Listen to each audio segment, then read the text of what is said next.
সম্মানিত শিক্ষকবৃন্দ, আসসালামু আলাইকুম। আশা করি সবাই ভালো আছেন। আমরা আজকে যে ভিডিওটি নিয়ে হাজির হয়েছি তা হলো যে উপবৃত্তি পোর্টালে কি করে আমরা প্রবেশ করব।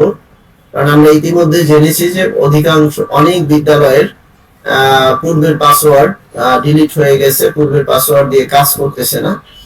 প্রাথমিক শিক্ষা অধিদপ্তরের উপবৃত্তি শাখা থেকে আমাদেরকে জানানো হয়েছে মেসেজ আকারে যে অধিকাংশ ইসের পাসওয়ার্ড গুলোই তারা ডিলিট করে ফেলেছেন বিভিন্ন সিস্টেমের নিয়ন্ত্রণ নেওয়ার জন্য বা নিরাপত্তা বিধানের জন্য।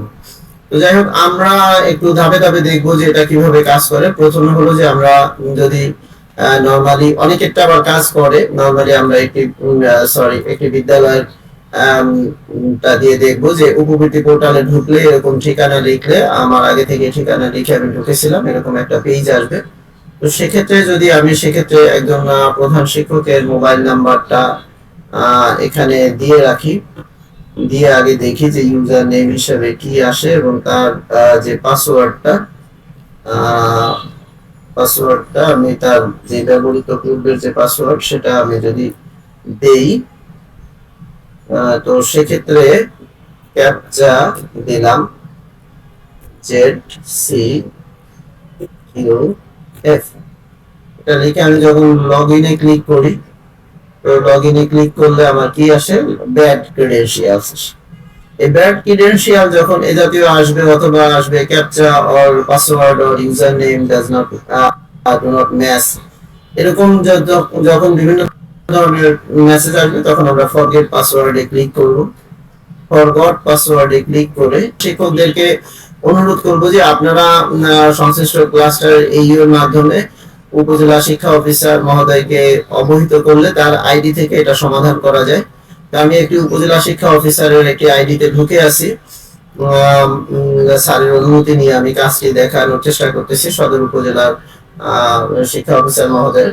তো যদি আমরা এই তার আইডিতে ঢুকি, তো সেক্ষেত্রে এরকম ইউজার ম্যানেজমেন্ট নামে একটি অপশন আসবে। সেই ইউজার ম্যানেজমেন্ট ইউজার তালিকা আমরা প্রথমে ক্লিক করব। তো ক্লিক করার পর এরকম ইউজার নেমের জন্য সার্চ বাটনে একটা অপশন আসবে। সেই সার্চ বাটনে আমরা যদি ওই মোবাইল নাম্বারটা দিয়ে সার্চ দেই, প্রথমে সার্চ দিয়ে দেখবো যে আসলে আছে কিনা। তো আসলে আছে। ওই যে আমাদের এখানে যে একটা মেসেজ দেয় যে no active user found with this user name, আসলে এটা সঠিক না, এটা টেকনিক্যাল এররের কারণে এই জাতীয় ভুলটা হয়ে থাকতে পারে। তো সেক্ষেত্রে আমরা যখন এটা খুঁজে পাবো যে রিয়ালি এই নাম্বারের আছে, কারণ এই প্রধান শিক্ষকের সাথে আমি কথা বলে মোটা একটু নিশ্চিত হয়েছি যে তার এইটা দিয়ে তিনি সর্বশেষ এটা কাজ করেছেন। তো যাই হোক, এখানে আমরা একেবারে সর্বকর্নারে দেখবো যে অ্যাকশনে চেঞ্জ ইউজার পাসওয়ার্ডে ক্লিক করব এবং আমি আমার মতো করে একটি পাসওয়ার্ড আমি দিয়ে নিব। যে 8 অক্ষর বিশিষ্ট এখানে একটা নিয়মাবলী আছে, আমরা এবং বড় হাতের অক্ষর A to Z, ছোট হাতের অক্ষর, এটা মেনে যদি আমরা একটা পাসওয়ার্ড সংরক্ষণ হয়ে গেল, দেন আমি এইটা দিয়ে আবার ঢুকতে যাব। অর্থাৎ এইটা দিয়ে এখন ঢোকার চেষ্টা করব, দেখবো যে এখন আমি ঢুকতে পারি কিনা। শিক্ষকের নাম্বারটা ক্যাপচাটা লিখে দিলাম, ক্যাপিটাল N WH P, আমি পরে লগ ইনে ক্লিক করলাম।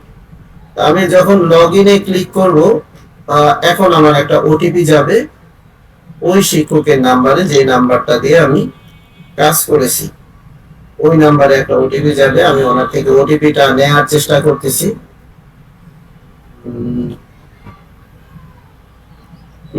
এই ওটিপির যে ভ্যালিডিটি সেটা হলো 4 মিনিটের মধ্যেই ওটিপিটা দিতে হবে, আর না হয় এটা ইনভ্যালিড হয়ে যাবে, নেক্সট আবার ট্রাই করতে হবে। ওটিপি পৌঁছতে একটু বিলম্ব হয় অনেক সময়, আমরা দেখতেছি যে ওটিপিটা আসে কিনা।